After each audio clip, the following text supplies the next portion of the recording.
इस वीडियो में बताई गई सारी जानकारी पब्लिक प्लेटफॉर्म पर उपलब्ध है। इसमें ऐसी कोई जानकारी नहीं दी गई है जिससे हमारे सुरक्षा बलों की गोपनीयता भंग होती है। डिफेंस डिटेक्टिव सेना का सम्मान करता है और उन्हीं जानकारियों के आधार पर काम करता है जो सार्वजनिक रूप से मौजूद है। दोस्तों, अमेरिकी प्रेसिडेंट डोनाल्ड ट्रंप का ब्लड प्रेशर डाउन होने का नाम ही नहीं ले रहा है।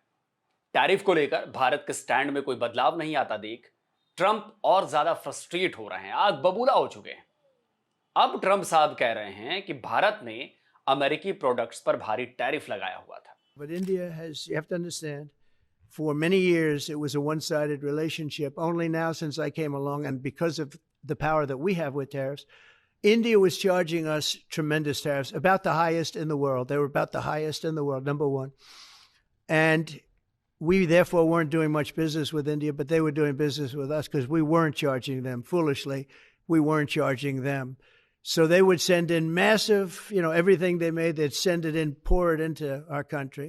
Therefore, it wouldn't be made here, which is a negative. Trump लगभग हर दिन भारत के खिलाफ कोई ना कोई तुर्रा छोड़ ही रहते हैं। अब जैसे उन्होंने कहा कि भारत अमेरिकी प्रोडक्ट्स पर 0 टैरिफ के लिए तैयार हो गया है, लेकिन अब अमेरिका इसके लिए राजी नहीं है। पर हकीकत क्या है?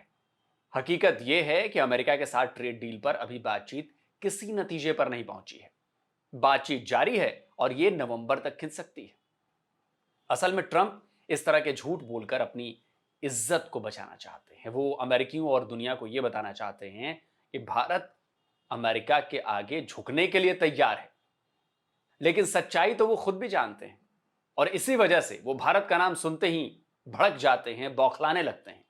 उनकी बौखलाहट की वजह अमेरिका में ही उनके टैरिफ को लेकर मचा घमासान भी है। एक तरफ कोर्ट ने ट्रंप के ज्यादातर टैरिफ को अवैध बताकर उनकी टेंशन बढ़ा दी है। अब मामला सुप्रीम कोर्ट तक पहुंच रहा है। ट्रंप गवर्नमेंट लगातार बयानबाजी कर सुप्रीम कोर्ट पर दबाव बनाने की कोशिश कर रही है। वहीं दूसरी तरफ ट्रंप को इस बात का भी एहसास हो रहा है कि टैरिफ को लेकर मीडिया और सोशल मीडिया में उन्हें जितना सपोर्ट मिल रहा है, उससे कई गुना, उससे कहीं ज्यादा उनका अपोज हो रहा है। कई experts, farmer diplomats, officers Trump के भारत पर लगाए टैरिफ को ब्लंडर बता रहे हैं। ये लोग ट्रंप को सपोर्ट करने वालों को भी तगड़ा जवाब दे रहे हैं। लॉरा इनग्रैहम अमेरिकी जर्नलिस्ट हैं, फॉक्स न्यूज की एंकर हैं। एक्स, जिसे हम पहले ट्विटर के नाम से जानते थे, उस पर लॉरा को अमेरिकी राष्ट्रपति ट्रंप और एक्स के मालिक इलॉन मस्क भी फॉलो करते हैं। तो लॉरा ने भारत के साथ अमेरिका के चल रहे ट्रेड डील टसल और टैरिफ को लेकर एक ट्वीट किया। लेकिन यह ट्वीट टैरिफ को लेकर नहीं है। यह ट्वीट भारत और भारतीयों से हेट को लेकर है, नफरत को लेकर है। उन्होंने लिखा, यह मत भूलिए कि भारत के साथ किसी भी व्यापारिक समझौते के लिए हमें उन्हें और वीजा देने होंगे। मैं उन्हें वीजा देने और व्यापार घाटे के रूप में भुगतान नहीं करना चाहती। मोदी को देखना चाहिए कि इसके बजाय वो शी जिनपिंग से क्या शर्तें हासिल कर सकते हैं। लॉरा का कहना है कि भारत से होने वाली ट्रेड डील की वजह से और भी भारतीयों को अमेरिका का वीजा मिलेगा, यानी कि और भारतीय अमेरिका आएंगे, जो कि वो नहीं चाहती हैं कि ऐसा हो। अमेरिकी राइट विंग पॉलिटिकल एक्टिविस्ट और मीडिया पर्सनालिटी चार्ली कर्क भी इसी तर्ज पर भारतीयों पर निशाना साध रहे हैं। चार्ली ने लॉरा के ट्वीट पर रिप्लाई करते हुए लिखा है, अमेरिका को भारत से आने वाले लोगों के लिए और वीजा देने की जरूरत नहीं है। शायद किसी भी तरह के कानूनी आव्रजन ने अमेरिकी कामगारों को उतना विस्थापित नहीं किया है जितना भारत से आने वाले लोगों से हुआ। बस बहुत हो चुका, बहुत हो गया, हम भर चुके हैं। आइए अब हम अपने लोगों को प्राथमिकता दें। यानी चार्ली कह रहे हैं कि अब अमेरिका में काम करने के लिए जाने वाले भारतीयों को एंट्री ही नहीं देनी चाहिए, क्योंकि वो अमेरिकी लोगों की नौकरी खा रहे हैं। क्या इन आरोपों में दम है? क्या अमेरिका में भारतीयों की संख्या बहुत ज्यादा हो गई है? देखिए, ये 6 मई 2025 की रिपोर्ट है। इसमें बताया गया है कि अमेरिका में इंडियन अमेरिकन पॉपुलेशन 5.2 मिलियन हो गई है और ये सेकंड लार्जेस्ट एशियन ग्रुप हो गया है अमेरिका में। अब ये जो 5.2 मिलियन आबादी है, वो अमेरिका में रहने वाली एशियन पॉपुलेशन की 21% है। लेकिन ये टोटल अमेरिकन पॉपुलेशन का 2% से भी कम है। और तो और भारतीय अमेरिका की अर्थव्यवस्था को मजबूत बनाने के लिए भी बहुत बड़ा योगदान दे रहे हैं। और ये बात मैं नहीं कह रहा, कोई दूसरा नहीं कह रहा, ये बात खुद अमेरिकी एक्सपर्ट्स ही बता रहे हैं। Daniel D Martino Manhattan institute में फेलो हैं, इकोनॉमिस्ट हैं। उन्होंने चार्ली के ट्वीट पर उन्हें बहुत करारा जवाब दिया है। उन्होंने लिखा है, अमेरिका में भारतीय एक बहुत ही सकारात्मक रूप से चयनित समूह है। ये मैनहट्टन इंस्टीट्यूट के साथ मेरे आगामी शोध से पता चलता है कि भारतीय अर्थव्यवस्था और संघीय बजट के लिए सबसे सकारात्मक राष्ट्रीय मूल समूह है। अमेरिका में रहने वाले भारतीय लोग अच्छे हैं, कड़ी मेहनत करने वाले हैं, कानून का पालन करने वाले हैं और हाईली क्वालिफाइड हैं, उच्च शिक्षित हैं। तो एक अमेरिकी एक्सपर्ट इकोनॉमिस्ट कह रहा है कि अमेरिकी इकोनॉमी में भारतीयों का बहुत बड़ा रोल है।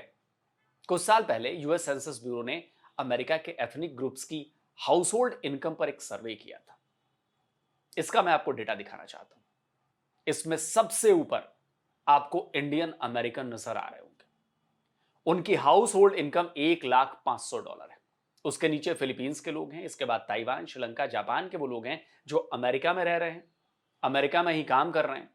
इसमें 8वें नंबर पर पाकिस्तानी अमेरिकन है, जबकि पाकिस्तानियों से भी नीचे व्हाइट अमेरिकन है, यानी कि जो अमेरिका के रहने वाले हैं, जो वहीं के मूल निवासी हैं। मूल निवासी तो ऐसे रेड इंडियंस हैं, लेकिन व्हाइट इंडियंस, व्हाइट अमेरिकन की बात करो, उनकी कमाई $59,200 थी।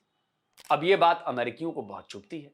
ये जो ऊपर आपने भारत विरोधी ट्वीट्स देखे ना, जिनमें भारतीय लोगों को वीजा नहीं देने की वकालत की गई है, ये इसी बात की जलन है।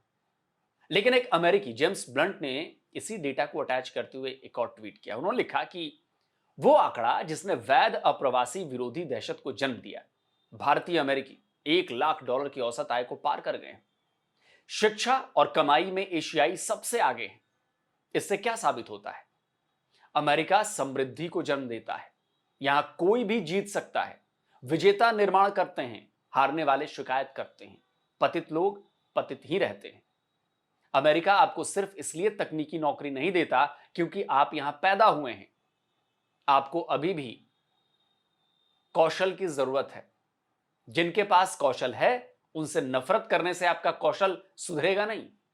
यह देश सबको मौका देता है, बाकी आप पर निर्भर है। यानी जेम्स कह रहे हैं कि अमेरिकी उतने टैलेंटेड नहीं हैं कि उन्हें वो नौकरी दी जाए जो अमेरिका में भारतीयों को दी जा रही है। भारतीय अपने टैलेंट के दम पर यह नौकरी हासिल कर रहे हैं और अच्छा पैसा कमा रहे हैं, और वो विजेता हैं, जबकि इस पर रोने वाले पतित यानी कि गिरे हुए लोग हैं। प्यू रिसर्च ने, जो एक बहुत नामी संस्था है रिसर्च की, प्यू रिसर्च, आप सबने नाम सुना भी होगा ज्यादातर लोगों ने, उसने इस साल मई में एक रिपोर्ट जारी की थी और उसमें बताया था कि 77% इंडियन अमेरिकन जो 25 साल या उससे ऊपर के हैं, उनके पास बैचलर या उससे भी एडवांस डिग्री है। यह पूरे एशियन कम्युनिटी का 56% है। यानी अमेरिका में रहने वाले, काम करने वाले भारतीय अच्छे पढ़े लिखे हैं, टैलेंटेड हैं, और इसी वजह से उन्हें नौकरी मिलती है, अच्छी सैलरी मिलती है। अब आपको दिखाता हूं कि एक्सपर्ट्स कैसे ट्रंप को भारत पर टैरिफ लगाने के लिए बातें सुना रहे हैं। असल में सबको पता है कि भारत, रूस और चीन का एक होना अमेरिका के लिए सबसे बड़ा खतरा है, और सबसे बड़ी बात यह कि इस खतरे को ट्रंप ने खुद आमंत्रण दिया है, न्योता दिया है। वो कहावत है ना कि आ बैल मुझे मार, बस ट्रंप ने वही किया। डेविड इग्नोटियस सीनियर अमेरिकी जर्नलिस्ट हैं। उन्होंने ट्रंप को भारत पर टैरिफ लगाकर उसे प्रेशर में डालने की पॉलिसी का बहुत कड़े शब्दों में विरोध किया है। उन्होंने कहा कि ट्रंप के इस टैरिफ ने रूस को यह साबित करने का मौका दे दिया कि यूक्रेन युद्ध वेस्टर्न कंट्रीज की वजह से हो रहा है, और इसमें भारत भी रूस का साथ दे रहा है। The summit at Tianjin was a significant setback for the United States. The image of Vladimir Putin holding hands with the leader of India, Narendra Modi, it was a sign that Putin is getting away with it. That if 3 years into this war, he is now claiming this was the West's fault, and has an audience of prominent world leaders who agree with him, including somebody who was a key person in America's efforts to create a new kind of informal partnership to contain China, namely India. David Lubin Chatham house में एक senior research fellow है। चीन की policy पर उनकी बड़ी गहरी नजर रहती है। वो भी ट्रंप के भारत के साथ किए जा रहे रवैये को लेकर बहुत ज्यादा परेशान है। उन्होंने कहा है कि ट्रंप ने खुद से अमेरिका के खिलाफ एक अलायंस तैयार करवा दिया है। Yeah, and it's entirely of Washington's making. I mean, if you take the tariffs on their own, the tariffs that Trump imposed on India as a way of, trying to convince India not to buy Russian oil, given the fact that China responded with such defiance to the tariffs that Trump put on China, it was always inconceivable that Modi could do anything other than respond with defiance himself. Otherwise, Indian voters would be pointing at him saying, why does China have a leader that kind of confronts Donald Trump and we don't? The relationship between New Delhi and Washington had been deteriorating for some time, not just because of the tariffs, but also primarily because of Washington's kind of effort to sidle up to Pakistan. And so for all sorts of reasons, Trump in effect kind of delivered Modi to Xi Jinping as a neatly wrapped gift. ठीक ऐसे ही बात New York university के professor और analyst Edward price भी कह रहे हैं। If the Chinese, the Russians, and the Indians get together in any form of alliance that is economic and around the edges military, there's no way that the Americans can compete in the 21st century. We might as well go home. The entire theme of American history in terms of diplomacy has been to avoid the combination of foreign great powers such that we would not be able to confront them economically or militarily. अपनी जिद में अंधे हो चुके Trump को लग रहा है कि वो हर हाल में भारत को झुका लेंगे, लेकिन उनकी जिद ने भारत और अमेरिका के संबंधों को बहुत खराब दौर में पहुंचा दिया। मैं कहूं कि इतिहास में सबसे खराब दौर में पहुंचा दिया। इसका नतीजा यह हुआ कि अब हिंद महासागर क्षेत्र में अमेरिका की पकड़ कमजोर हो गई। चीन के खिलाफ अब उसकी पोजीशन हल्की हो चुकी है और यह बात अमेरिकन एक्सपर्ट्स भी अच्छी तरह से जानते हैं, अच्छी तरह से इस बात को समझ रहे हैं। If we are really serious about considering communist China the greatest threat to the United States and our way of life, we need India. It's just a fact. We can't fight them alone in Asia Pacific. We need the heft of not just Australia, not just our friends in Japan, but also India. लेकिन Trump साहब को तो लग रहा है कि वो अकेले सब कुछ कर सकते हैं। उन्हें भारत से संबंध बिगाड़ने में कोई कोर कसर नहीं उन्होंने छोड़ी है। पाकिस्तान के सामने वो लगातार हड्डी फेंककर वो भारत को चढ़ा रहे हैं, भारत के खिलाफ लगातार बयानबाजियां कर रहे हैं और टैरिफ की धमकी अलग से दे रहे हैं। लेकिन भारत अमेरिका के इस प्रेशर से निकलने का रास्ता बहुत तेजी से खोज रहा है। चीन के साथ संबंध सुधारना भी इसी कड़ी का हिस्सा है। इसके अलावा वो अमेरिका के जो प्रोडक्ट्स हैं उनके लिए दूसरे बाजार भी खोज रहा है, जो अमेरिका हम लोग भेजते थे, जो एक्सपोर्ट करते थे। इससे टैरिफ का टेंशन भी कम हो जाएगा। लेकिन ट्रंप ने अपनी अकड़ में अमेरिका का एक मजबूत और एक भरोसेमंद दोस्त खो दिया है, ये तो तय है। आप क्या कहते हैं? कमेंट करके अपनी राय दीजिए। और जिन दोस्तों ने अभी तक डिफेंस डिटेक्टिव को सब्सक्राइब नहीं किया है तो भाई चैनल को सब्सक्राइब करिए, इस वीडियो को लाइक करिए, शेयर करिए और हाँ, साथ में बेल आइकन जरूर दबाइएगा, ऑल नोटिफिकेशन ऑन करिएगा ताकि हमारे द्वारा अपलोड किए गए हर वीडियो की जानकारी आप तक फौरन पहुंच जाए। जल्दी मिलता हूं एक और नए वीडियो के साथ। नमस्कार, जय हिंद। तो अगर आप चाहते हैं मुझसे बात करना, मुझसे कोई सवाल पूछना, तो फैन कॉल पर आप मुझसे कनेक्ट हो सकते हैं। फैन कॉल में ये सुविधा है कि आप अपने हिसाब से वहां पर जाकर टाइम स्लॉट बुक कर सकते हैं कि आपको फलाने दिन मुझसे बात करनी है, फलाने टाइम पे मुझसे बात करनी है। लेकिन ये भी बता दूं कि ये पेड सर्विस है।